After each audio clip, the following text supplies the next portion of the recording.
Welcome friends. আজকে 6 নম্বর বেঞ্চে বা 6 নম্বর কোর্টে ডিএ মামলাটি যেখানে উঠবে সেখানে কোনো পাঠার ম্যাটার নেই।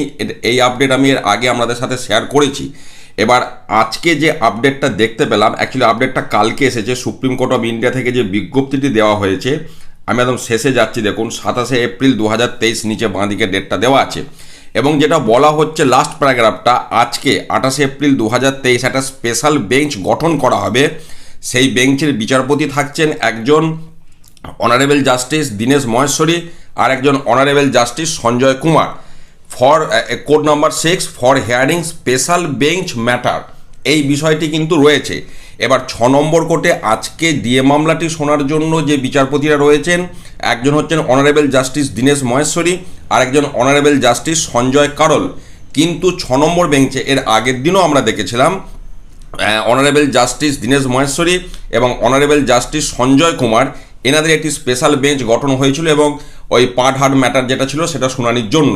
তো আজকেও আমরা দেখতে পাচ্ছি যে একটা হিয়ারিং হবে স্পেশাল বেঞ্চ ম্যাটার ওনাদের দুজনকে নিয়ে। এখন এই বিষয়টি কোনো কারণে আবার ডিএ মামলার ওপর প্রভাব পড়বে কিনা সেটা আমি বলতে পারছি না, যে এটা শোনার জন্য আবার ডিএ মামলা শোনার সময় হবে কিনা, যেটা এর বিগত কয়েকটি শুনানিতে আমরা দেখে এলাম। তো এই একটা আপডেট সামনে এসেছে।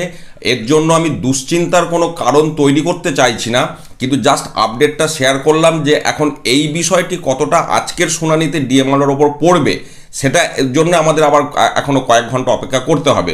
কিন্তু এই আপডেটটা কিন্তু আজকে সুপ্রিম কোর্টের ওয়েবসাইটের তরফ থেকে আমরা পেলাম। আমি একটু আপনাদের সাথে শেয়ার করে রাখলাম। ভালো থাকুন, সুস্থ থাকুন, ধন্যবাদ।